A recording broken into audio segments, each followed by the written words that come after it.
हड़ाई पंडित नामे शुद्ध विप्रराज, और बहुत ही शुद्ध वैष्णव ब्राह्मण कुल में नित्यानंद प्रभु का जन्म हुआ।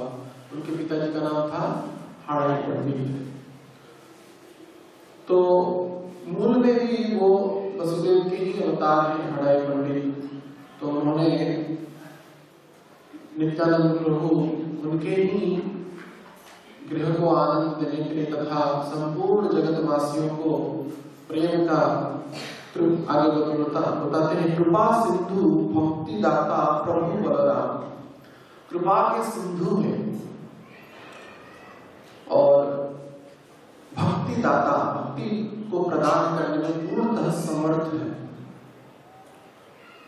तो जैसे भौतिक संसार में कोई किसी को दया कृपा करता है तो वो बिंदु के समतुल्य में नहीं करता है, एक चीज को करता है और लेकिन करोड़ बताता है।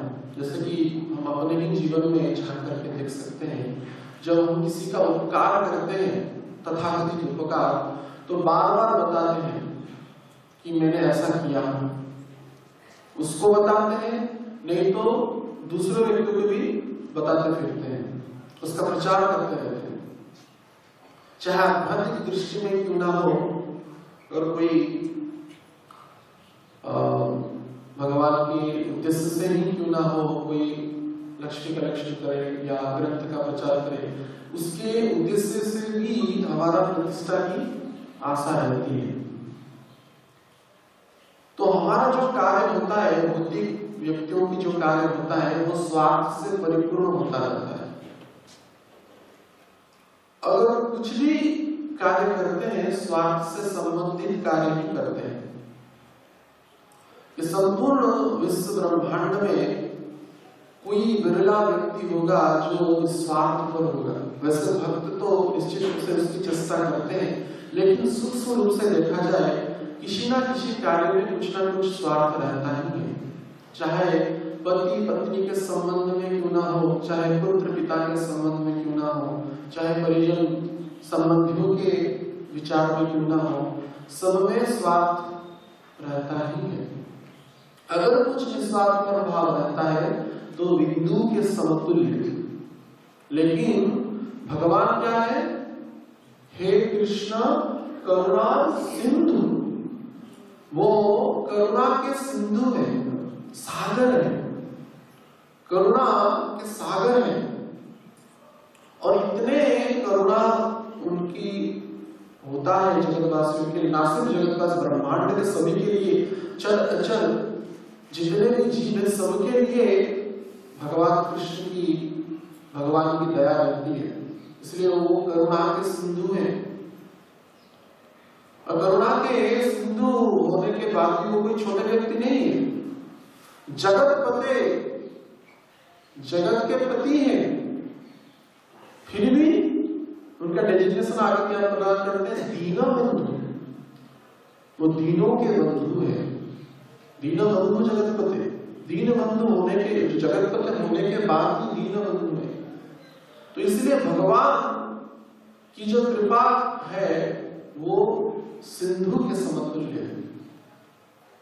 हमारा जो तथाकथित कृपा है या कुछ करुणा है वो बिंदु के भी समतुल्य नहीं है। लेकिन भगवान सब कुछ दे रहे हैं। भगवान पीने के लिए जल देते हैं, रसोई के लिए अग्नि देते हैं, ये सूर्य चंद्रमा आदि समस्त उनके ही तो आज्ञा से अपने क्रिया करते हैं। हमारे लिए ही ये सब उपलब्ध हुआ है। लेकिन इतना कुछ देने के बाद भी वो कभी भी जताते हैं क्या? कभी जताते नहीं। हम एक क्रिया करते हैं और 1000 बार कहते हैं, लेकिन भगवान करोड़ों करोड़ों उपकार हमारे करते हैं, लेकिन फिर भी एक भी बार जताते नहीं। इसलिए उनका नाम कृपा के सिंधु है, कृपा सिंधु है। यहाँ पे नित्यानंद प्रभु को कृपा सिंधु कह करके श्री वृंदावन दास ठाकुर संबोधित कर रहे हैं। इतना उनका उपकार है हमारे ऊपर, इतनी कृपा है। वैसे देखा जाए हम अपने निजी साधना से निज प्रचेष्टा से कभी भगवान को पाने में समर्थ नहीं। निश्चित रूप से गुरु गौरांग की, नित्यानंद प्रभु की, चैतन्य महाप्रभु की कृपा कटाक्ष के बिना हम कभी इस दुर्गम संसार रूपी सागर को पार नहीं कर सकते। तुलसीदास कहते हैं कि इतनी कृपा है उनकी, कहते हैं कोटिन मुख कही जात न प्रभु के, एक एक उपकार तदपि नाथ कछु और मांगी हो, दीजे परम उदार हरि तुम बहुत अनुग्रह की, साधन धाम विबुध दुर्लभ तनु, मोहि कृपा कर दीनी बहुत अनुग्रह की।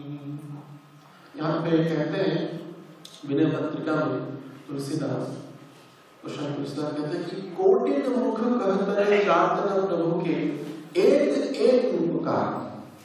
अगर भगवान की कृपा कटाक्ष के बारे में वर्णना किया जाएगा, हमको करोड़ों मुख भी दिया जाएगा, लेकिन फिर भी एक भी उपकार का वर्णन हम करने में समर्थ नहीं है। कोटिन मुख, करोड़ों मुख देने के बाद भी हम एक उपकार का भी वर्णन नहीं कर सकते। लेकिन इतना उपकार होने के बाद भी तदपि नाथ, क्योंकि आप मेरे नाथ हैं, और मांगी, और फिर भी हम मांगते ही हैं।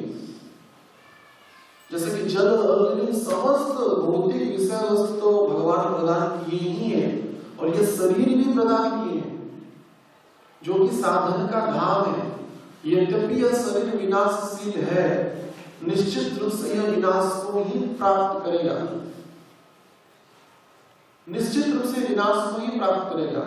लेकिन फिर भी इस शरीर के द्वारा ही भजन करते हैं, जिह्वा के द्वारा नाम करते हैं, हाथों से सेवा करते हैं, चक्षु से भगवान का दर्शन करते हैं, शरीर के द्वारा पद में वृंदावन आदि धाम का वर्णन करते हैं, उनमें वास करते हैं।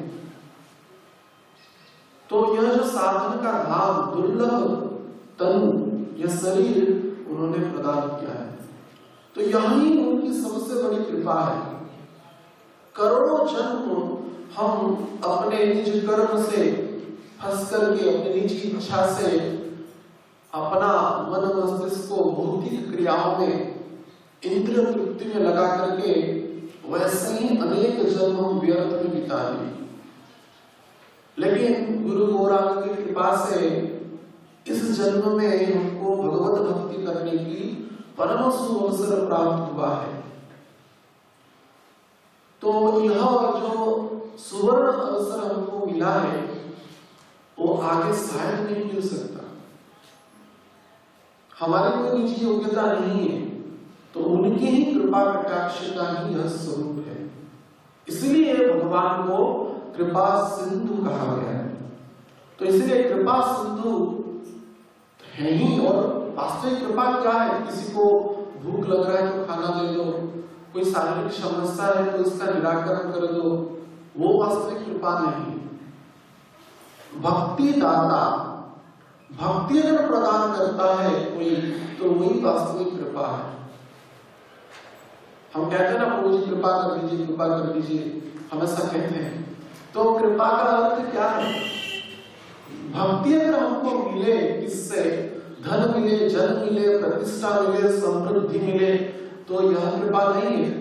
न धनम न जनम न कविता न जगदीश काम, मम जन्मनि जन्मनीश्वरे भवता भक्ति रहेगी। श्रीमद् महाप्रभु भी शिक्षाष्टकम में यह कहते हैं, भवता भक्ति और अहेत की प्रीति।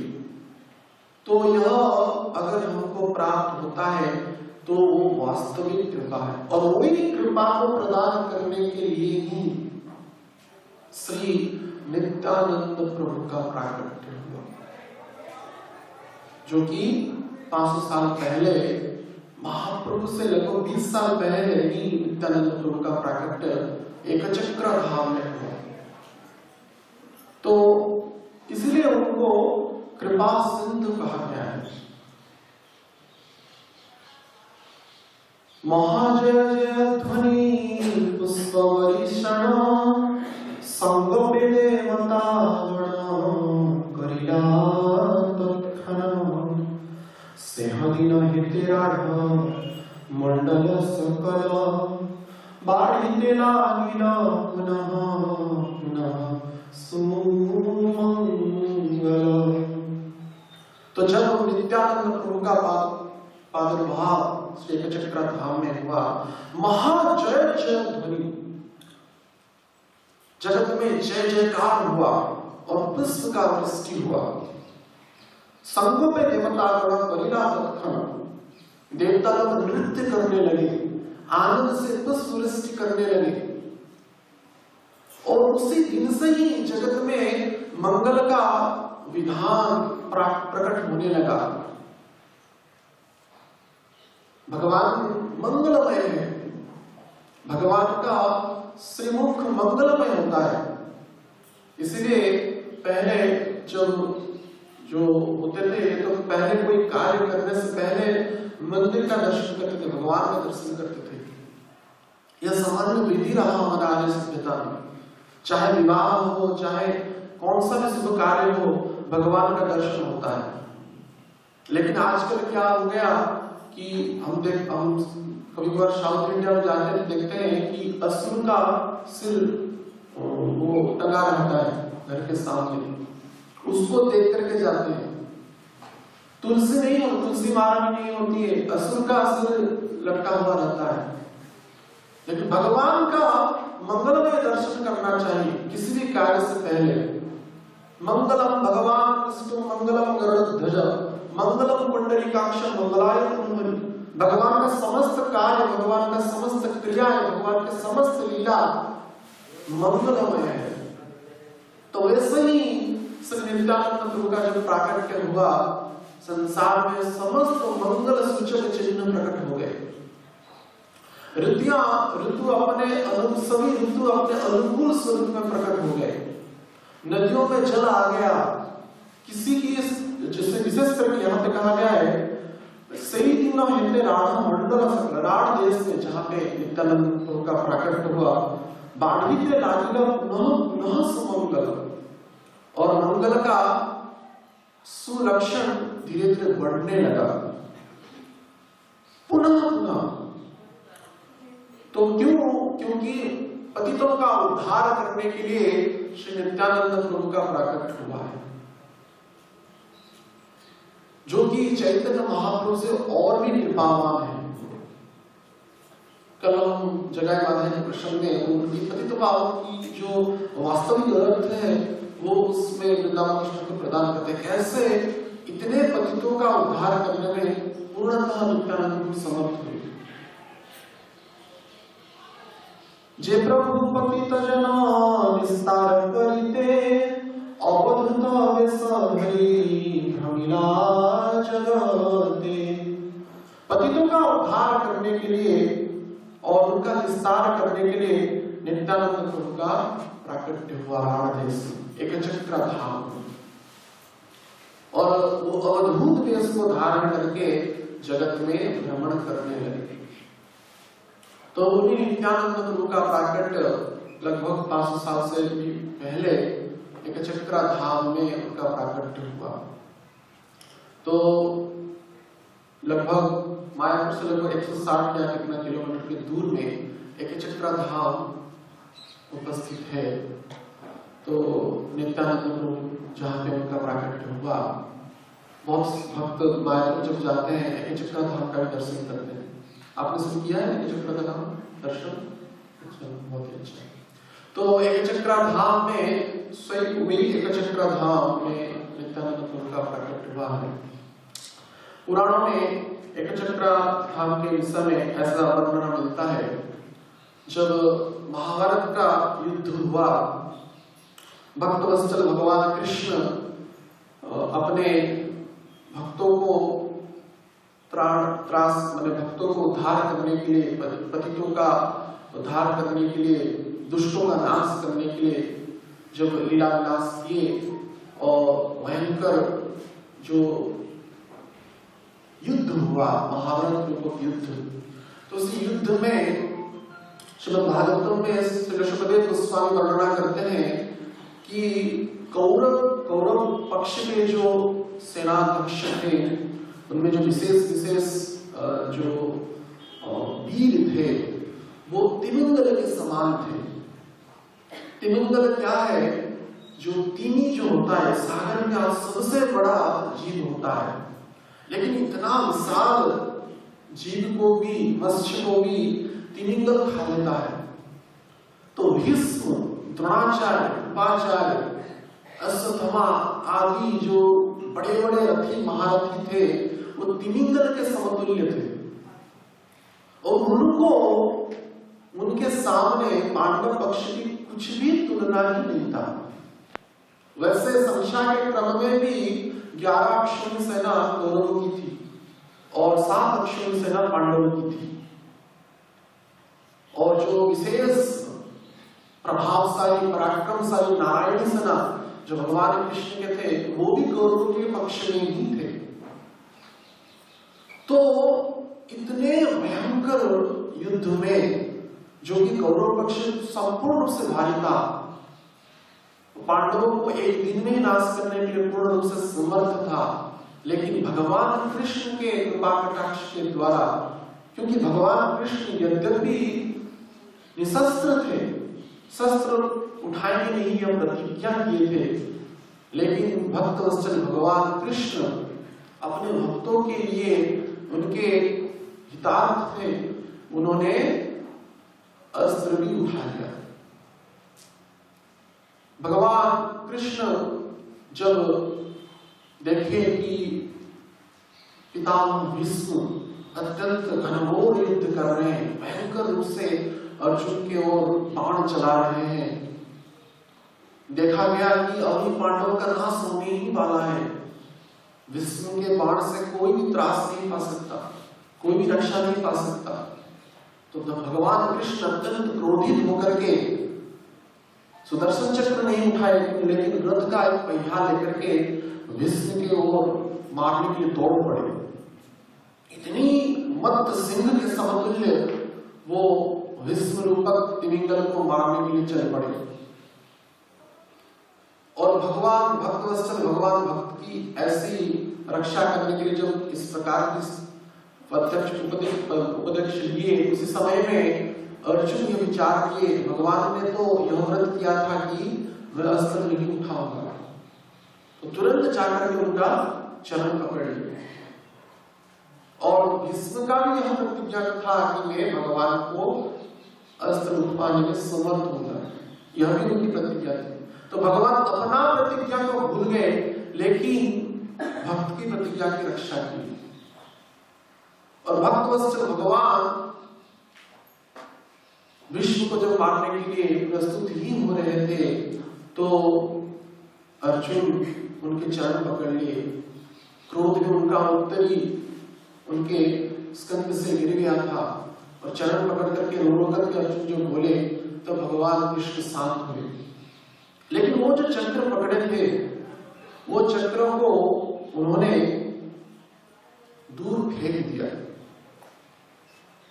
तो जब दूर फेंक दिया, वो चक्र जिस स्थान में पड़ा उसी स्थान का नाम ही आगे चल करके एक चक्र हुआ। तो भगवान कृष्ण के द्वारा ही वो चक्र फेंका गया था। तो इसलिए आगे चल करके उसी एक चक्र धाम में नित्यानंद प्रभु लीला विलास किए। अपनी बाल्यकाल की लगभग 12 साल, चैतन्य भागवत के अनुसार 12 साल उन्होंने एक चक्र धाम में बहुत ही आनंद पूर्वक सुख विहार लीला किया। तो एक चक्र धाम और भी पुराणों के अनुसार यह ज्ञान होता है कि पांडव जब महारानी कुंती के सहित, अपने माता कुंती के सहित वनवास में थे, तब भी वो एकचक्रा ग्राम में कुछ काल के लिए उनका वनवास लीला हुआ था। तो उसमें इसी एकचक्रा ग्राम में बकासुर नामक जो असुर था उसका संहार भीम जी के द्वारा हुआ था।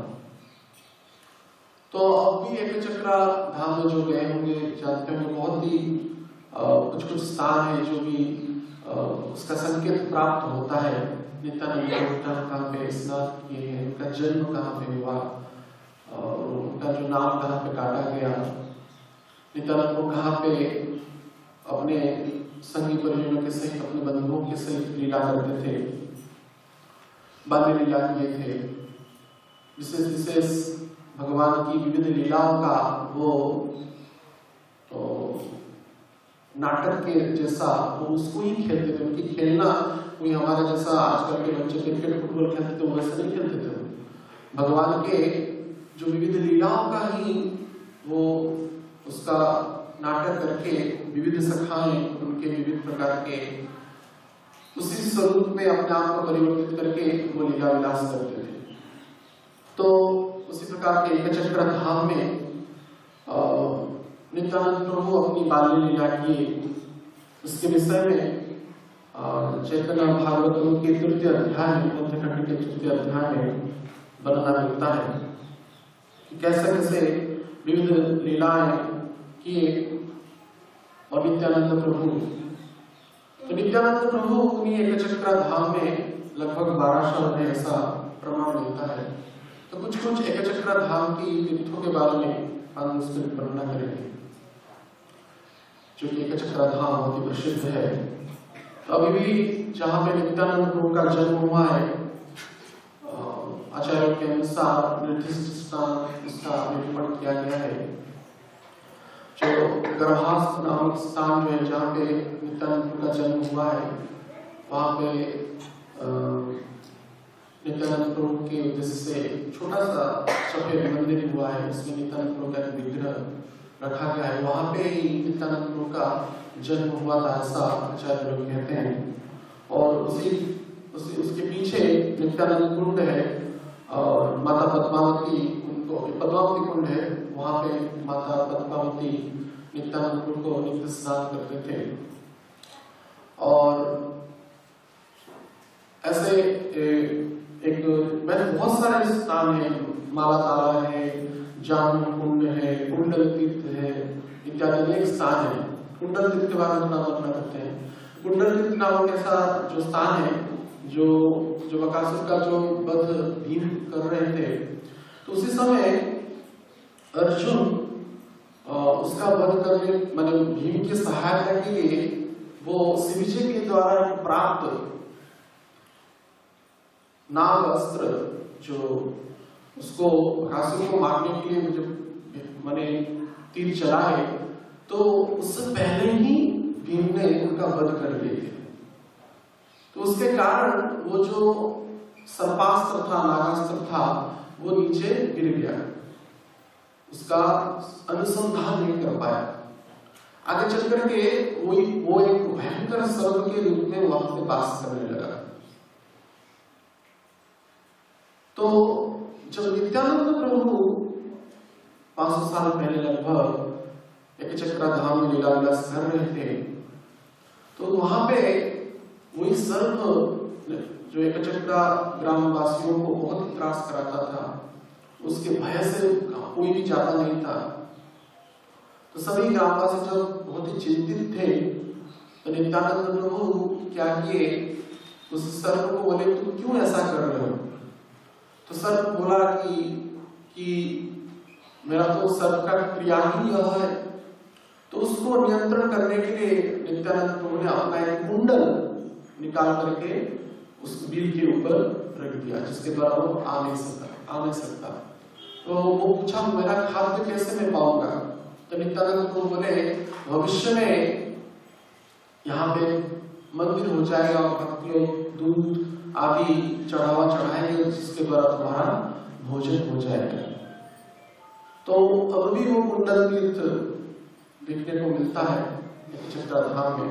वैसे चांद्रकुंड नामक स्थान है जहाँ पे एकचक्रा ग्रामवासी जब गंगा स्नान के लिए दूर जाते थे तो नित्यानंद को समस्त तीर्थों को वहां पे बुला लिए, जिसके द्वारा वहां पे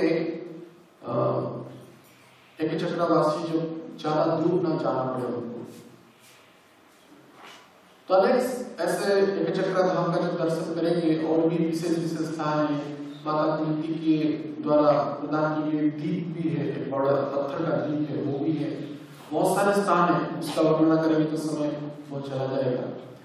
तो जो भी हो एकचक्रा धाम में श्री नित्यानंद प्रभु ऐसे सुख विलास लीला करके जगतवासियों को आनंद प्रदान किए, और विशेष करके वो इतना प्रेम पूर्वक भगवत लीला करते थे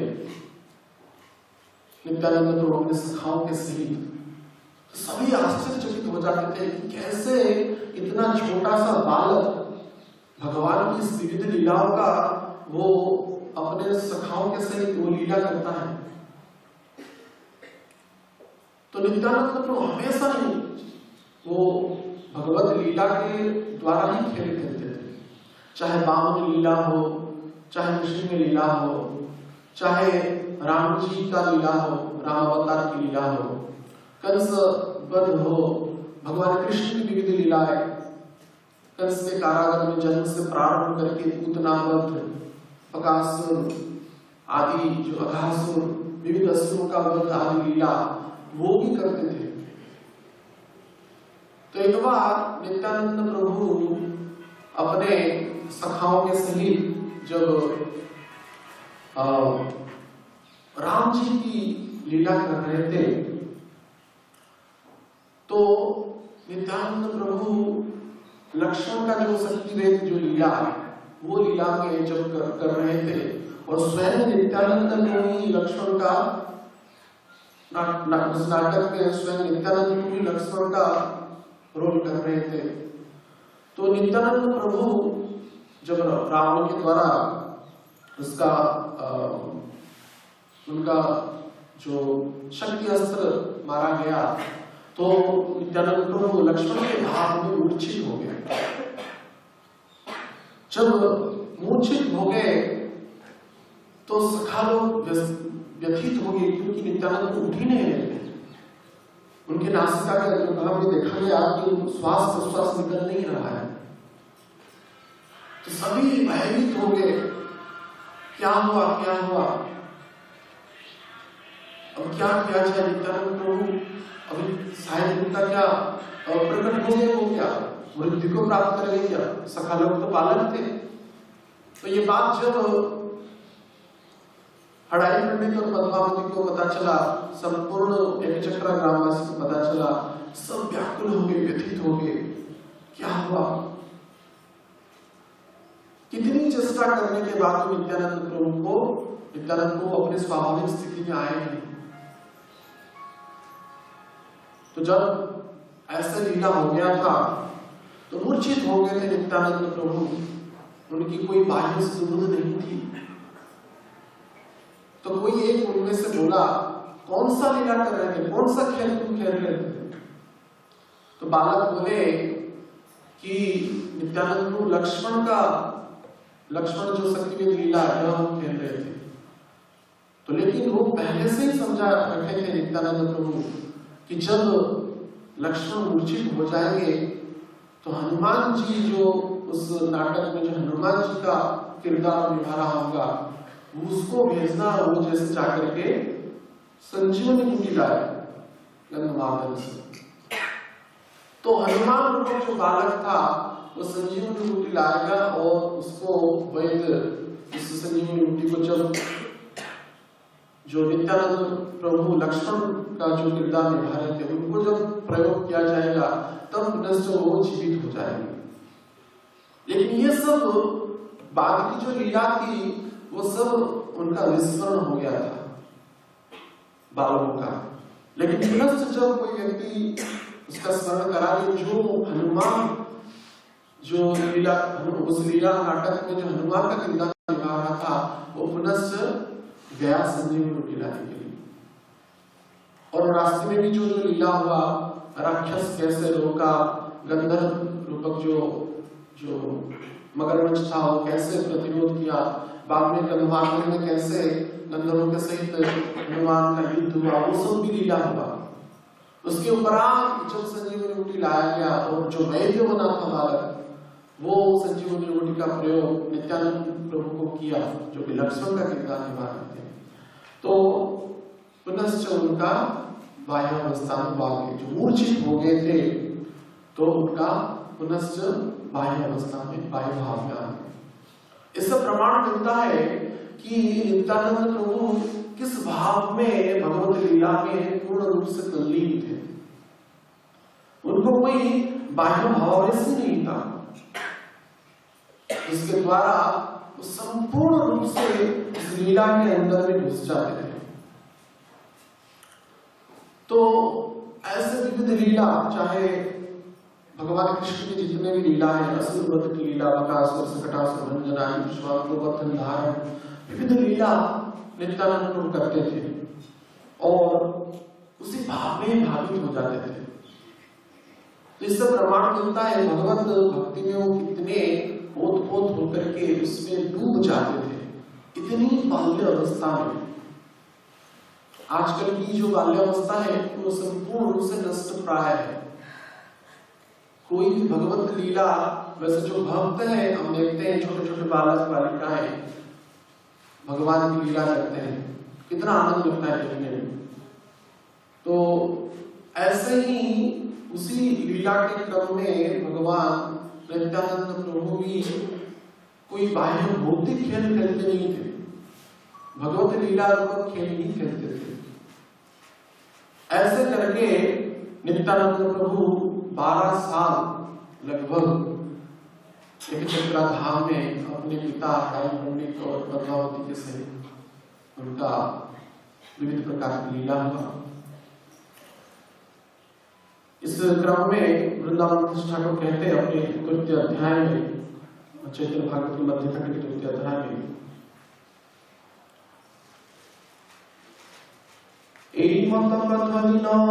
नित्यानंद राय हाड़ पंडितेर घरे आछेन गृह छाड़िबारे प्रभु करिले नमने ना छाड़े जननी तात दुखेर कारणे। तीलमात्र नित्यानंद देखिले माता जुग प्राय हेन बसे ततोधिक पिता। तीलमात्र नित्यानंद उत्तेल छाड़िया कथाओ हाड़ाई ओझा न जाए चलिया। तो इस भाव में जब नित्यानंद प्रभु यह विचार किए अभी गृह का त्याग करना है, तो इस विचार में कैसे गृह का त्याग किया जाए, जैसे कि पिता माता को ज्यादा दुख भी न लगे और गृह त्याग भी हो जाए, क्योंकि आगे चल करके महाप्रभु अपना लीला विलास करेंगे, जगत में प्रेम वितरण करेंगे।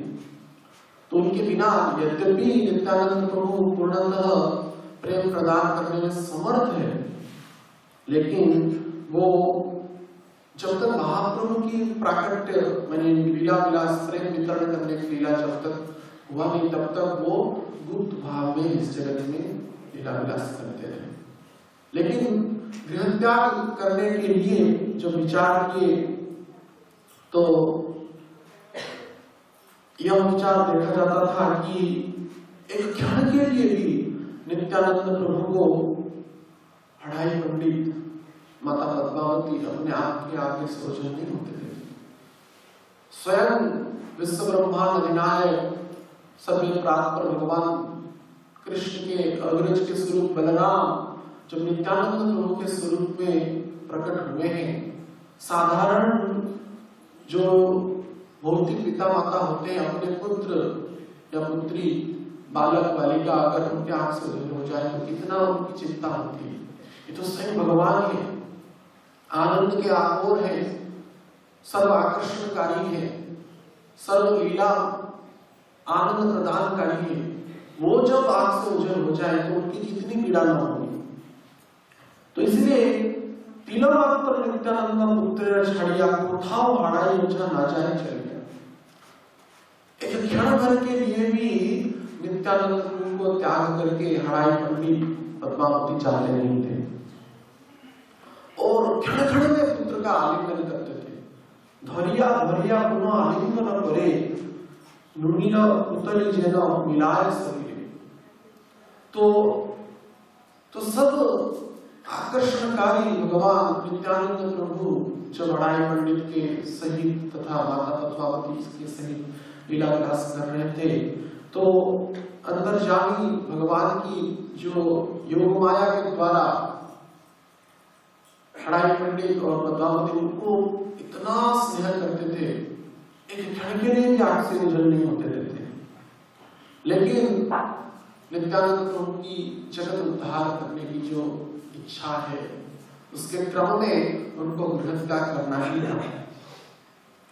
तो इस विचार में नित्यानंद प्रभु की इच्छा से एक प्रकार की अद्भुत लीला हुआ। अंतर्जामी नित्यानंद यह सब जाने पितृसुख पाली आचे पिता सन। इसलिए पिता को सुख प्रदान करने के लिए नित्यानंद प्रभु विविध लीलाएं किए लगभग 12 साल। लेकिन जब समय आ गया पूर्व निश्चित था नित्यानंद प्रभु की इच्छा से नहीं, तो नित्यानंद प्रभु ने गृह त्याग का विचार किया। दिने को सन्यासी सुंदर आइले न नित्यानंद जनकेर घर। नित्यानंद पिता ताने भिक्षा कराइया राखिले न परमानंद भक्तया। तो इसी क्रम में एक चक्र ग्राम में एक दिन एक सन्यासी आए और नित्यानंद प्रभु के जनक यानी कि हड़ाई पंडित के यहाँ उनका भिक्षा करने के लिए वहां पर उपस्थित हुए।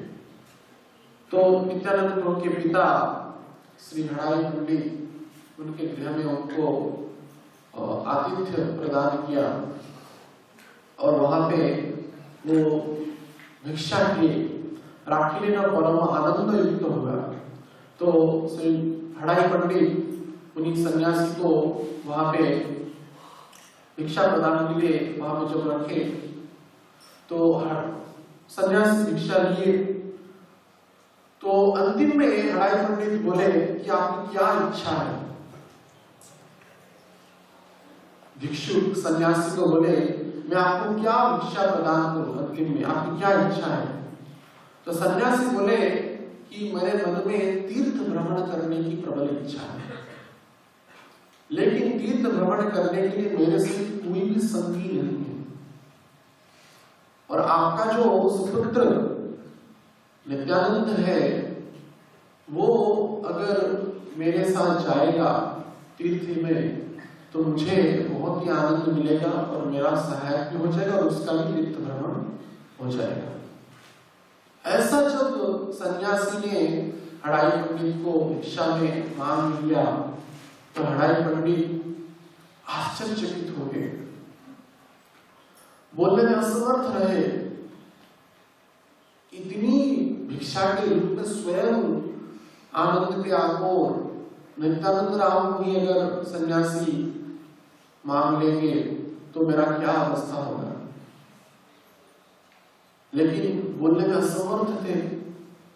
उनको पूर्व काल की त्रेता की जो दशरथ जी को विश्वामित्र ने राम लक्ष्मण की भिक्षा किए थे असुरों का संहार करने के लिए, मारीच ताड़का आदि राक्षस का वध करने के लिए जब विश्वामित्र बोले थे तो उसी लीला का क्रम में वो वाक्य स्मरण करके नित्यानंद प्रभु के पिता हड़ाई पंडित विचार किए अगर मैं उनको मना कर दूं सन्यासी दीक्षित हो जाएंगे, श्राप दे देंगे। श्री दशरथ जी मना किए तब वो विश्वामित्र श्राप देने के लिए प्रस्तुत हो गए थे, लेकिन वशिष्ठ जी की समझाने से पुनश्च राजी हो गए। ऐसे भी एक रामायण में वर्णना मिलता है कि दशरथ जी राम लक्ष्मण की जो भिक्षा देने की बात हुई, यानी कि उनके विश्वामित्र जी के साथ भेजने की बात हुआ, तो दशरथ जी ये विचार किए, इतना प्रेम करते थे राम जी से, विशेष करके राम जी से इतना प्रेम करते थे, तो उनको भेजने की उनको बिल्कुल भी इच्छा नहीं था।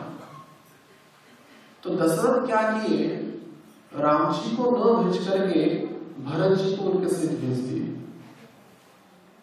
क्योंकि भरत जी भी सामने थे। लीलाभुजं श्यामलं कोमलांगं सीता समारोपित वाम भागम पाणौ महासायक चारु चापम नमामि रामं रघुवंश नाथम। तो नील स्वरूप, नील अंबुज के स्वरूप, नील कमल के स्वरूप भगवान राम जी का जो स्वरूप था, तो वो उनके ही समतुल्य स्वरूप भरत जी का भी था, सामने थे। तो उनको दशरथ जी भेज दिए।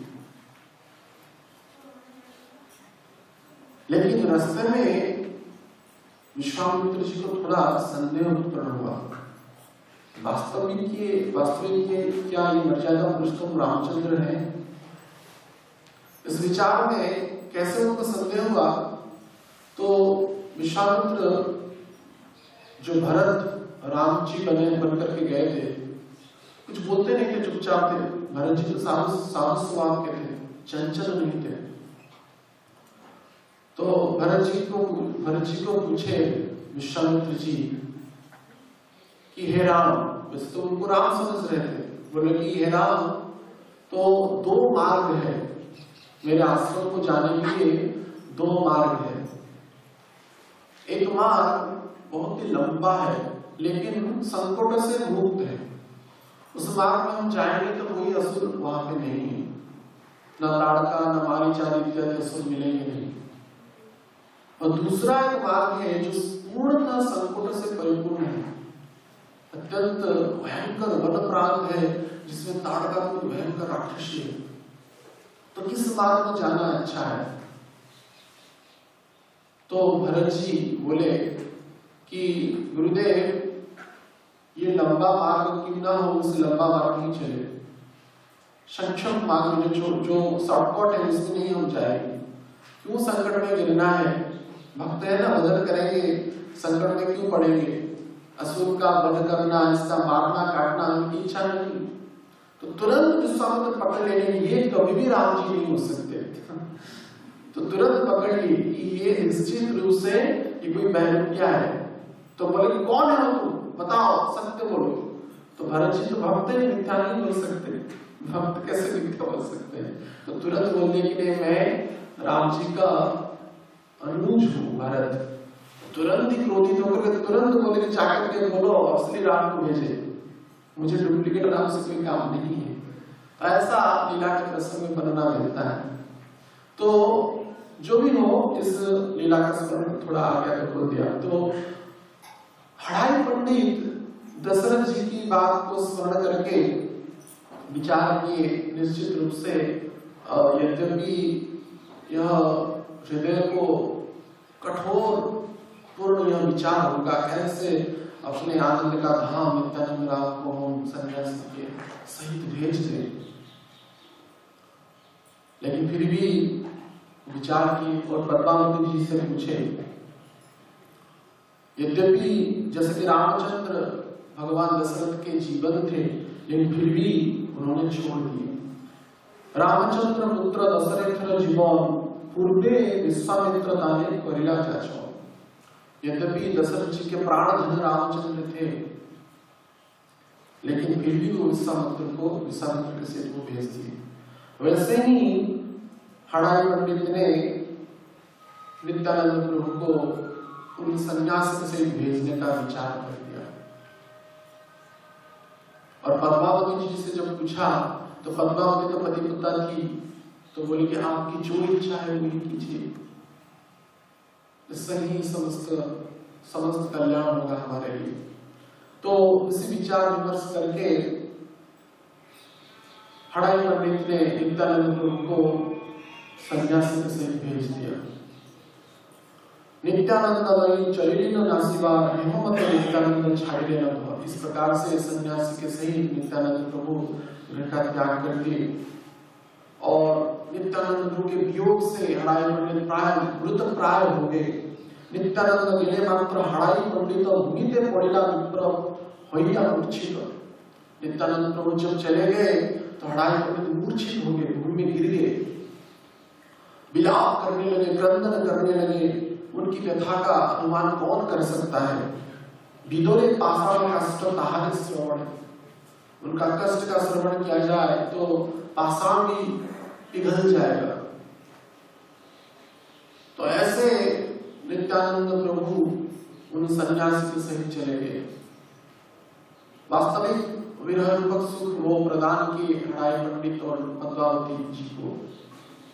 नहीं तो दशरथ जी के वियोग में जैसे राम जी के वियोग में जैसे दशरथ जी का प्राण चला गया, वैसे ही हड़ाई पंडित की ही जाने वाला था। लेकिन चैतन्य महाप्रभु के कृपा से आगे चल करके ठाकुर कहते हैं श्रीमद चैतन्य महाप्रभु के कृपा से उनका प्राण जीवित हो गया, नहीं तो मृत प्राय हो गए थे। ऐसा वर्णन मिलता है 3 महीने तक वो अरुण स्पर्श नहीं किया, स्पर्श नहीं की। एक मालातला नामक स्थान है जहाँ पे हड़ाई पंडित रोते रोते अपने जहाँ वो माला गिर गया था वहां पे, उनकी जो जब माला था वहां पे गिर गया था, उनकी कोई बाह्य सुध नहीं लगी। तो उसी अवस्था में ही वो वहां पे महीनों तक बैठे रहते थे, नित्यानंद प्रभु का स्मरण करते रहते थे। लेकिन महाप्रभु की कृपा कटाक्ष से जीवित रहेंगे। नहीं तो नित्यानंद प्रभु के वियोग से कौन उसका कष्ट को सहन कर सकता है। तो इसी रूप से नित्यानंद प्रभु एक चक्रा धाम से चल करके ऐसा प्रमाण मिलता है बक्रेश्वर जो शिव है वहां तक उन सन्यासी के सहित गए और आगे वो अकेले ही तीर्थ की यात्रा की, विविध तीर्थ की यात्रा उन्होंने किया। तो नित्यानंद प्रभु की जो तीर्थों की भ्रमण के बारे में मध्य वृंदावन ठाकुर वर्णना करते हैं। विविध तीर्थों का भ्रमण नित्यानंद प्रभु ने किया। जैसे कि नित्यानंद प्रभु बक्रेश्वर शिव जी से प्रारंभ करके वैसे देखा जाए तो क्रम कहाँ पे बिगड़ा हुआ है, या कहाँ पे आगे गए कहाँ पीछे गए, लेकिन कथा के क्रम में भाव में वृंदावन ठाकुर उसका वर्णना किए हैं। बक्रेश्वर शिव जी, वैद्यनाथ, काशी, गया, प्रयाग, मथुरा आदि होकर के विश्राम घाट, गोवर्धन, मथुरा, वृंदावन आदि विविध 12 वन का भ्रमण किए। और जो उत्तर भारत के जितने तीर्थ है, बद्रिकाश्रम, गंगोत्री, यमुनोत्री आदि, और दक्षिण भारत की जितना है तीर्थ, रामेश्वरम, वेंकटेश्वर बालाजी है, रंगनाथ क्षेत्र है, ऐसे होते हुए मथुरा एक बार भी पुनश्च मथुरा में आकर के पहुंचे। विविध तीर्थों की वर्णना करते हैं। तो कथा प्रसंग में उसका उनको आगे चलकर उसका हम जो तीर्थ में कैसे माधवेंद्र पुरी के साथ उनका मिलन हुआ उसका भी वर्णना वृंदावन ठाकुर कहते हैं।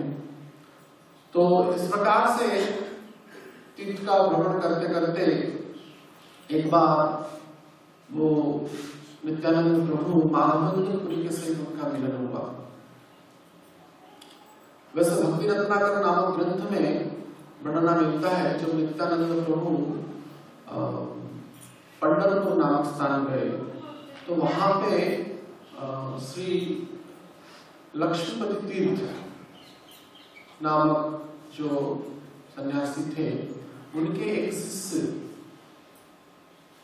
वहां पे ब्राह्मण थे, उनके घर में नित्यानंद प्रभु उनके घर में भिक्षा की। तो वहां पे एक रात वो ब्राह्मण सोए हुए थे और सहज ही लक्ष्मीपति तीर्थ को यह आभास हुआ कि मेरा शिष्य जो है किस प्रकार का भजन कर रहा है, साधन कर रहा है, इसका चिंतन करके वो वहां पे गए उस ब्राह्मण के घर में। जो देखे कि एक सुंदर नवयुवक वहां पे सोए हुए हैं, विश्राम कर रहे हैं। उनको देखते ही सहज लोग से आकर्षित हो गए। देखते ही उनको विचार आया कि साक्षात में क्या बलराम जी हैं क्या, लेकिन उनके मन में संदेह उत्पन्न हुआ। तो बलराम जी का स्वरूप का ही चिंतन करके वो लक्ष्मीपति तीर्थ शयन कर गए और स्वप्न में बलराम जी अपने परिकरों के सहित आविर्भूत हुए लक्ष्मीपति तीर्थ के स्वप्न में। वहां पे बलराम जी स्वयं लक्ष्मीपति तीर्थ को दीक्षा दिया, मंत्र दीक्षा दी और उनको प्रेरणा मिला कि जो ब्राह्मण के घर में जो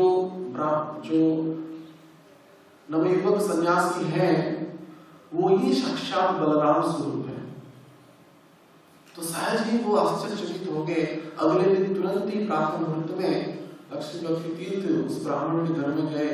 तो लेकिन नित्यानंद प्रभु बाल्य भाव में, शिष्य भाव में उनके चरणों में प्रणाम किए और जो मंत्र भिक्षा किए। तो जो मंत्र बलराम जी ने ही लक्ष्मीपति तीर्थ को प्रदान किया था, वही मंत्र ने ही वही मंत्र को लक्ष्मीपति तीर्थ पुनः नित्यानंद प्रभु को प्रदान किए।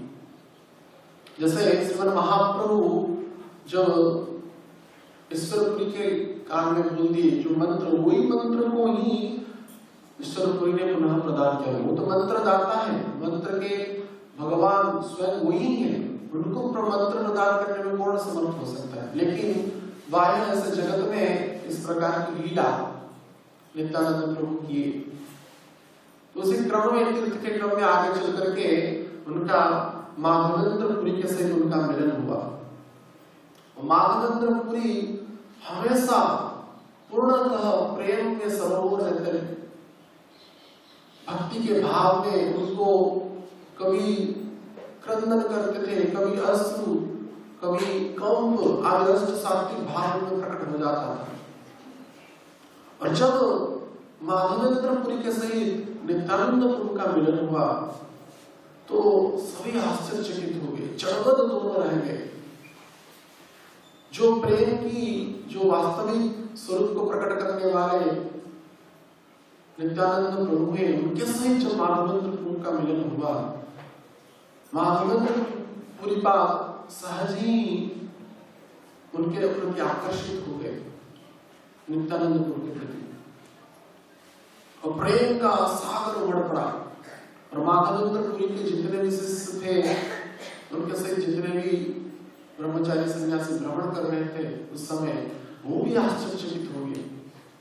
कैसा अद्भुत प्रेम का प्राकट्य हुआ है।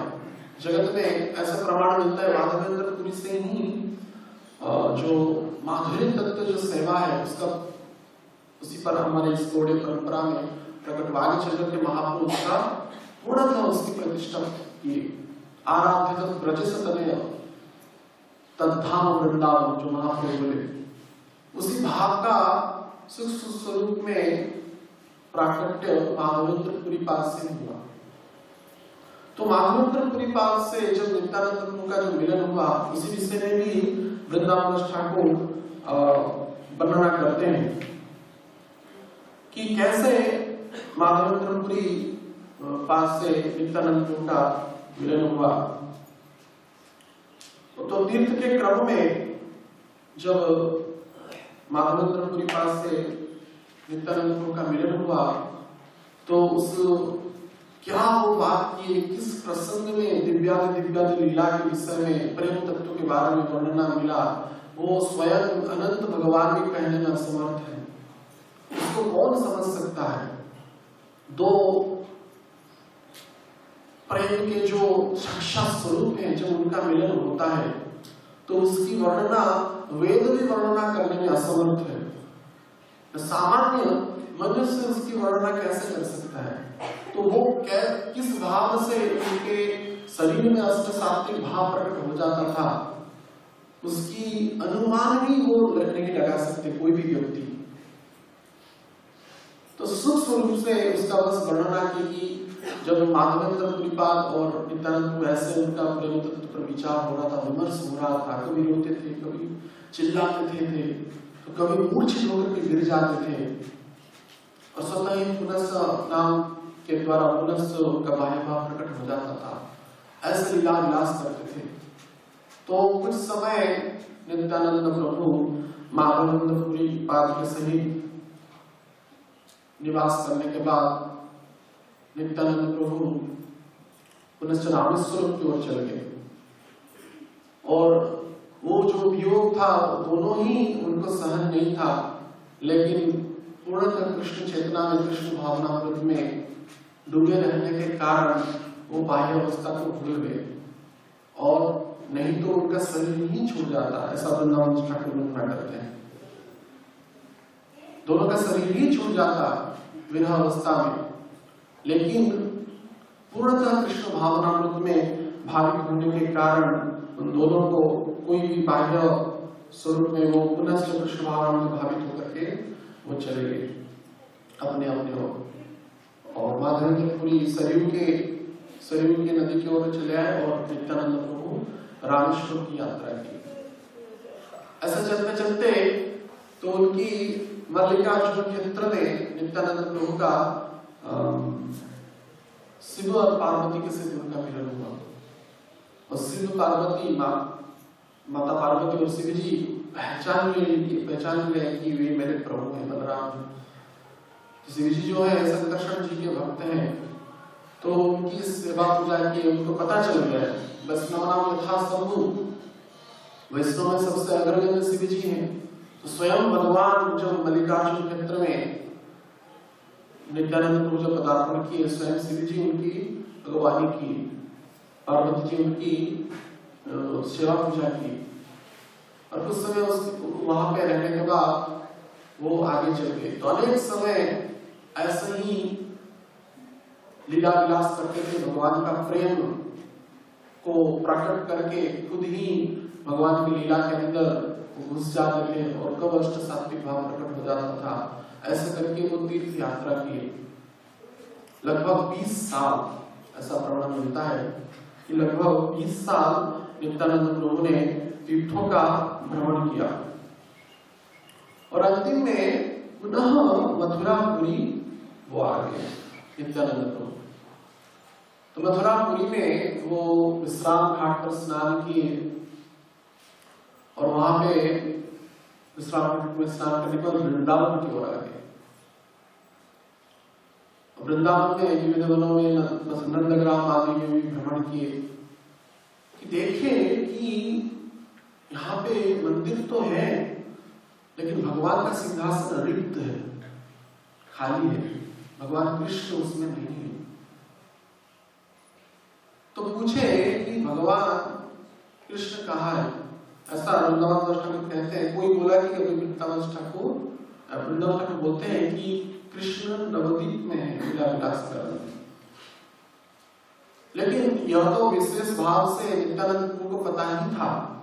लेकिन जब तक महाप्रभु अपना भाव प्रकाश नहीं किए तब तक नित्यानंद प्रभु वृंदावन धाम में निवास किए।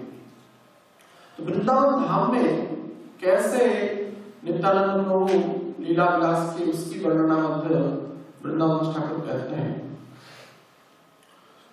तो अभय परमानंद श्री नित्यानंद राम जिनको निर्भय होकर के ऐसे ही तीर्थों में भ्रमण कर रहे थे, निरवधि रूप से वृंदावन में वो वास करने लगे। निरवधि वृंदावने करे न वसति, कृष्णेर आवेशे न जाने दिवाराती। निरवधि रूप से वो वृंदावन धाम में वास करने लगे और कृष्ण के आवेश में क्या दिन क्या रात उनको पता नहीं चलता था। जैसे हमारे गोस्वामी लोग कैसे वृंदावन धाम में रहना है उसका प्रमाण दिए हैं। तो वृंदावन ठाकुर वृंदावन वास्तविक कैसे वास करना है उसकी शिक्षा भी नित्यानंद प्रभु के वृंदावन वास लीला में वो हम सबको प्रदान करते हैं। वास्तविक वृंदावन जो, आप तो सभी वृंदावन वासी ही हैं, राधा रानी की अपार कृपा करुणा से आप सबको वृंदावन धाम में वास करने का पर्व सुरसर प्राप्त हुआ है। लेकिन वास्तविक वृंदावन का जो वास करने का जो शैली है, कैसे विधि से वृंदावन वास करना, उसकी शिक्षा हमारे आचार्य लोग और परंपरा के क्रम में पहले तो नित्यानंद प्रभु की लीला पढ़ना मिलता है, कैसे वृंदावन में रहे। कृष्ण आवास आदर्शे ना जाने दिवा राती, दिन रात की उनको पता नहीं चलता था। निरंतर प्रेम भावे आहार नाई को कदाचित दुग्ध पान सही यदि अजाचित कही करे दान, कुछ भी आहार नहीं करते थे। जैसे भौतिक लोग सुबह उठते ही क्या खाना है क्या पीना है उसके बारे में चिंता करते हैं, यह उनका प्राथमिकता विचार रहता है। लेकिन नित्यानंद प्रभु आहार नहीं, तो कभी आहार नहीं करते थे, कदाचित दुग्ध पान, दूध का पान कर लेते थे, और वो भी सही जनी अजाचित कहे करे दान, अजाचित किसी को मांगते नहीं थे। वैसे प्रमाण मिलता है कि जो भगवान के भक्त हैं उनको मांगना नहीं पड़ता है। विश्वंभर भगवान विश्व का भरण पोषण कर रहे, भक्त का क्यों न पोषण करेंगे। भगवान के भक्त को खाद्य प्राप्त नहीं होगा, वस्त्र प्राप्त नहीं होगा, निवास प्राप्त नहीं होगा, यह असंभव है, कभी संभव पर नहीं हो सकता है। योगक्षम वहां में हम भगवान सबका भरण पोषण करते हैं, तो ये तो स्वयं भक्त रूप में नित्यानंद प्रभु लीला विलास किए हैं। तो भक्त कैसे वृंदावन में रहे, नित्यानंद प्रभु भक्त के स्वरूप में अजाचित, कभी भी किसी को मांगते नहीं थे। केहो करे दान, अगर कोई दान कर ले, कोई दूध का कुछ दूध, तो वो ले लेते थे। यही बोलते वृंदावन में वैसा नित्यानंद नवदीप प्रकाश होइला नित्यानंद। जब नित्यानंद प्रभु को पता चला कि नवदीप में श्रीमद् महाप्रभु का प्रकाश हो रहा है, तो यह विचार किए कि अब मुझे नवदीप जाना चाहिए, क्योंकि नवदीप में चैतन्य महाप्रभु का प्रकाश हो गया है। वृंदावन ऐसे अद्भुत रूप से रहते थे, नित्य ही यमुना जी में स्नान करते थे और प्रेम में भगवान का लीला चिंतन करके, वो भगवान की लीला का चिंतन करके वहां पे सुखमय प्रेममय लीला का चिंतन करते थे। गोस्वामी लोग ने इसकी परंपरा प्रदान की, कैसे वृंदावन में वास करना। वृंदावन जैसे कि धाम में वास करना जितना भक्ति के लिए सहायक है, उतना ही अपराध भी यहाँ पर ज्यादा है। अपराध शून्य हुई लह कृष्ण नाम, अपराध से शून्य होकर के कृष्ण का नाम करना चाहिए। जैसे कि वैष्णव अपराध है, सेवा अपराध है, नाम अपराध है, धाम अपराध भी है। धाम में निवास करना जितना ही हमारे भक्तिमय जीवन के लिए सहायक है, वैसे ही अपराध अगर करेंगे तो भी घातक सिद्ध हो जाता है। तो प्रेममय स्थिति में धाम में वास करना आवश्यक है। संबंध अविधेय प्रयोजन जिसके द्वारा प्राप्त होता है वो धाम ही प्राप्त कराता है, वैसे नाम के द्वारा, धाम वास के द्वारा। तो संबंध तत्व को पहचानना पड़ेगा। जैसे कि हम यहाँ पर रहते हैं कि लोई बाजार है, वो चैतन्य विहार है, वो वृंदावन का स्वरूप नहीं है। चिंतामणि प्रखर सत्व सुकल्प वृक्षम, तो ये स्वरूप है वृंदावन का। तो उस वृंदावन में रहने के लिए अपराध से मुक्त होना निश्चित रूप से आवश्यक है, और भगवान के भक्ति के लिए यहाँ पे निवास करना चाहिए, और अपने आप को बार बार प्रश्न करना चाहिए, वास्तविक में धाम में रहने का योग्य हुआ है नहीं, मेरी भक्ति की स्थिति क्या है। इसलिए महाप्रभु पहले ही शिक्षाष्टक में कहते हैं चेतो दर्पण मार्जन, अपने चित्त रूपक दर्पण को मार्जन करना चाहिए। वैसे तो हम नहीं मार के कह सकते हैं हम ये हम वो, लेकिन अपना परिचय हम खुद जानते हैं, हम किस स्थिति में हैं। धाम में वास करके जैसे कि गोस्वामी लोग हे राधे हे ब्रजदेवी के हे ललिते हे नंद सुतम गोसाम के सर्वत्र व्रजपुरे हृदय महाविपण महाविभुल अवस्था में सर्वत्र व्रजपुर में वो वास कर रहे थे। हे राधे हे ब्रजदेवी के, यद्यपि इतना ऊंचा स्थिति सबके लिए संभव नहीं है, लेकिन यह इच्छा रखना चाहिए, यह लोभ रखना चाहिए, यह आशा होना चाहिए। कौवे होवे से सुनील हमार, नित्यानंद को इसकी शिक्षा दिए हैं। वृंदावन धाम के पास की शैली क्या है, अपने विचारों से, अपने भाव से, अपने भक्तिमय जीवन से धामवास जो किए हैं, कितनी उन्नत चिंतन में प्रेम विचार में निमग्न होकर के रहते थे। तो यह जो वृंदावन धाम है निश्चित रूप से समस्त वांछाओं को पूर्ण करने में पूर्णतः समर्थ है। कल्प वृक्ष है, यहाँ के जो पौधे हैं, यहाँ के घास तक, तिनका तक भी कल्प वृक्ष के समतुल्य है। बाह्य स्वरूप में यह प्रकट होता है ऐसे, लेकिन वास्तविक यह ऐसा दिव्य है, दिव्यमय धाम है। अद्यपि से लीला करे गौर राय, कौन भाग्यवान जीवतारे देखी बार। तो अब भी वो लीला विलास हो रहा है, नित्य लीला, लेकिन जिसके आग के आगे प्रेम रूपक अंजन प्रकाशित हो गया, वो उस लीला का दर्शन कर सकता है। प्रेमांजन चरित भक्ति विलोचनेन संथा सदैव हृदय विलोकयन्ति। प्रेम रूपक अंजन जिसके चक्षु में प्रकाश हो जाता है, तब वो उस लीला का विलास दर्शन करता है। तो नित्यानंद प्रभु इसी भाव में वृंदावन धाम में वो निवास किए, और वृंदावन धाम में कुछ काल रहने के बाद जैसे कि हम उनको पता ही चल गया सकता है कि नवद्वीप में चैतन्य महाप्रभु अपना लीला विलास कर रहे हैं। तो जानिया आएगा झटा नवद्वीपे पूरे आसिया रहिला नंदन आचार्य करे। तो तुरंत ही जब नित्यानंद प्रभु को पता चल गया कि नवद्वीप में चैतन्य महाप्रभु लीला विलास करने वाले हैं या कर रहे हैं, तुरंत ही आइला झटो यानी तुरंत ही नवद्वीप में वो आ गए, वो आकर के नंदन आचार्य के घर में निवास करने लगे।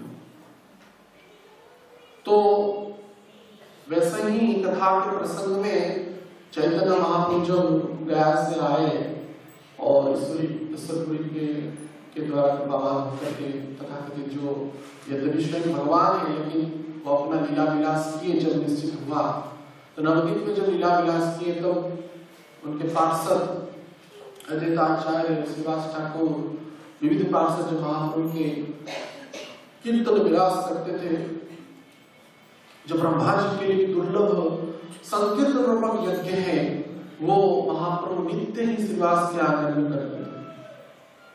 तबे प्रभु श्रीवास गृहे निरंतर रात्रे संकीर्तन कैल एक संवत्सर। तो श्रीवास ठाकुर के गृह में महाप्रभु जैसे कि भगवान कृष्ण रास क्रीड़ा में एक रात्रि में ही संवत्सर, ब्रह्मा का एक संवत्सर का रास क्रीड़ा कर लिए थे, वैसे ही संकीर्तन रूपक यज्ञ महाप्रभु जब अपने पार्षद के सहित करते थे, तो एक रात्रि में ही संवत्सर, रात्रे संकीर्तन कैल एक संवत्सर, ब्रह्मा का जो एक संवत्सर होता है, इतना विशाल उसकी समय है, लंबा समय, वो उतना संकीर्तन एक रात में करते थे। तो महाप्रभु जब अपने पार्षद के सहित लीला विलास कर रहे थे नवद्वीप में, तो उनको वो कथा प्रसंग में बोले कि एक महापुरुष आने वाले हैं, लेकिन उस बात को भक्त लोग समझ नहीं सके। तो इस विचार में जब स्वयं नित्यानंद प्रभु नंदनाचार्य यहाँ आकर के ठहर गए, तो महाप्रभु सोचे कि अब नित्यानंद प्रभु के साथ भक्तों का परिचय होना चाहिए, और उस संकीर्तन रूपक यज्ञ में जो प्रेम प्रदान करने की जो मुख्य भूमिका नित्यानंद प्रभु आगे जाकर के निभाएंगे, उनका प्राकट्य और जगत में होना चाहिए प्रेम तत्व को प्रदान करने के लिए। तो महाप्रभु इसलिए भक्तों के समक्ष नित्यानंद प्रभु का आगमन को बोलने के लिए एक प्रकार की लीला की। सभा स्थाने प्रभु कहे आपने, आजिया में अपरूप देखियो सपने। सभा में महाप्रभु बोले कि आज मैं एक अपूर्व स्वप्न देखा। तालध्वज रथ एक संसारे रसार, आसिया रहिल रथ हमारे द्वार। तालध्वज रथ में आरोहित होकर के संसार की जो सार है, ऐसा एक महापुरुष आकर के आसिया रहिल रथ हमारे द्वार। तो वैसा स्वरूप जो नित्यानंद प्रभु का है, बलराम जी का स्वरूप, वैसे अद्भुत स्वरूप में आकर के हमारे गृह के सामने वो रथ अटक गया, और उस रथ पर विराजमान जो महापुरुष थे, अजानुज लंबज उनका शरीर था। तो उस नित्यानंद प्रभु के बारे में भक्त के शब्द ऐसा मैं स्वप्न देखा बोले, तो भक्त लोग आश्चर्यचकित हो गए, और ऐसा कह करके महाप्रभु बलराम जी का भाव में आ गए। बोले कि मद लाओ मद लाओ मद लाओ, यानी कि बलराम जी जैसे कि कालिंदी के जो लीला प्रसंग में बनना होता है जब, तो वो बावड़ी जो पान है मध्य पोष का पान किए थे, उसी भाव में महाप्रभु भी मद लाओ बोले, तो सभी पार्षद आश्चर्यचकित हो गए। और बलराम के भाव में जब महाप्रभु ऐसे लीला विलास किए, तो गंगा का जल लाकर के वो दे दी, और उसको मत समझ करके महाप्रभु पान करने लगे। और कुछ क्षण में जब महाप्रभु की बाह्य अवस्था आया, तो हरिदास ठाकुर और श्रीवास जी को बोले कि आप जाकर के ऐसे कोई महापुरुष जो नवद्वीप में आकर के उपस्थित हो गया, उसको ढूंढो। तो दिन के अर्ध प्रहर तक हरिदास ठाकुर और श्रीवास जी नित्यानंद प्रभु को जो जैसा स्वरूप महाप्रभु ने वर्णना किया था, उनको ढूंढने लगे। लेकिन कितना चेष्टा करने के बाद भी महाप्रभु की जो प्रदान की गई परिचय है, वो महापुरुष उनको मिले नहीं। तो व्यथित होकर के दिन का जो आधा प्रहर ही बीत गया, तब हरिदास ठाकुर और श्रीवास जी उपस्थित हुए और बोले कि नहीं, हम ऐसा कोई महापुरुष हमको मिले नहीं। तो महापुरुष स्वयं विचार के मुझको ही जाना पड़ेगा। तो महाप्रभु इस विचार में निमग्न होकर के नंदन आचार्य के यहाँ उपस्थित हुए। देखे कि घर के आंगन में स्वयं नित्यानंद प्रभु बैठे हुए हैं, प्रेम में निमग्न होकर के। और नित्यानंद प्रभु को देखते ही महाप्रभु प्रेम में उनको आलिंगन करने के लिए चले गए। और नित्यानंद प्रभु भी चैतन्य महाप्रभु को देख करके हर्षित हो गए, उनमें अष्ट सात्विक भाव प्रकट हो गया। तुरंत ही चैतन्य महाप्रभु के पास दौड़ के चले गए। गौर निताय का अद्भुत मिलन का दृश्य हो रहा है। नंदनाचार्य के आंगन में।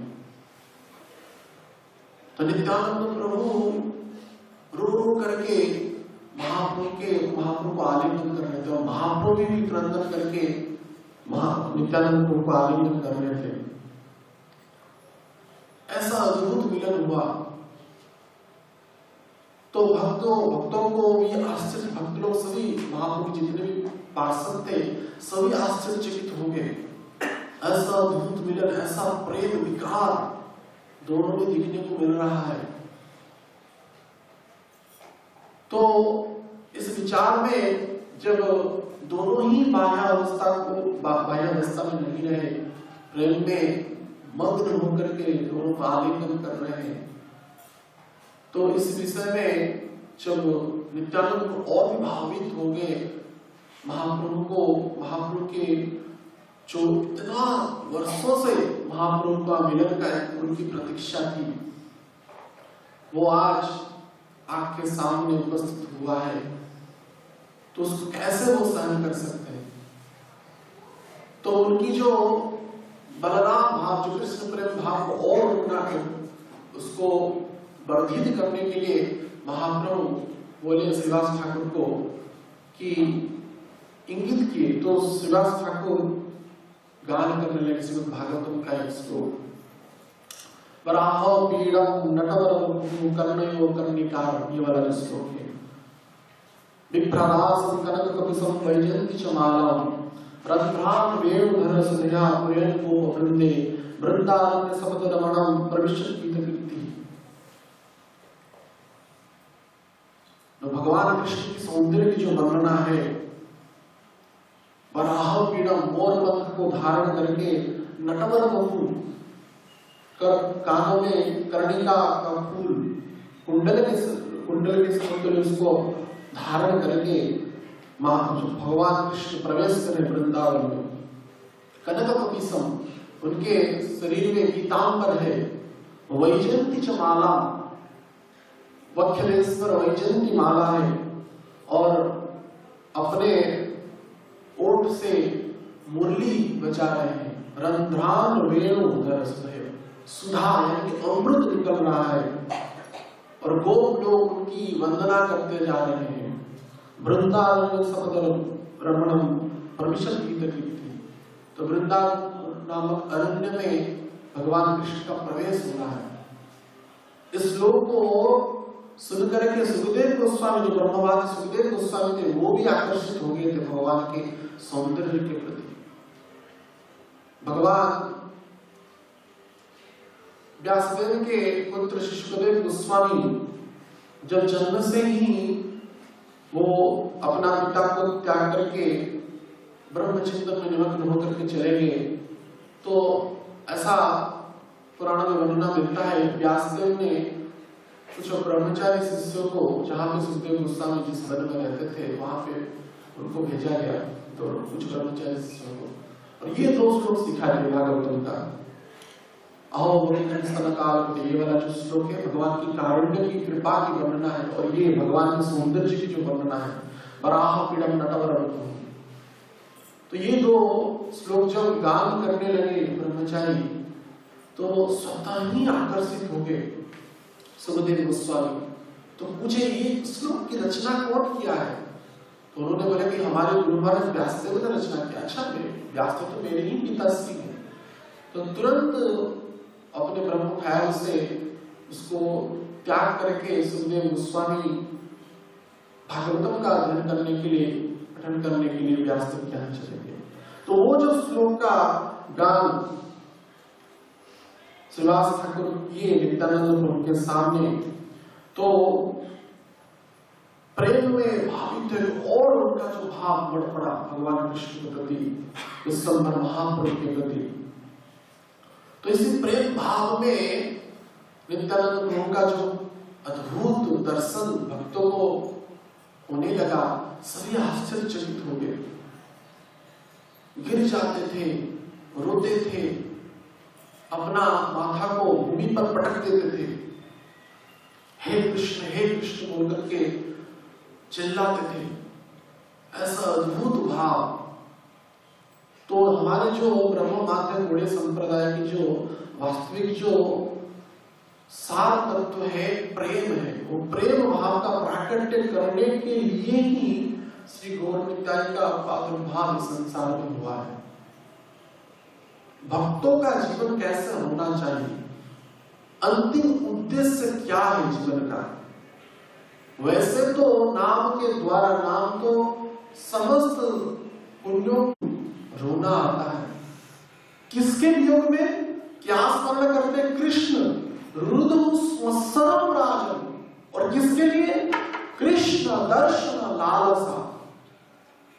भक्ति के समस्त उच्च जो स्थान है वो है लोलुप जो होना, लालसा होना, जो कि गोपियों में था। उसी भाव का है प्राकट्य परम करुणा के अवतार श्रीमद् गौर निताई ने किया। भगवान के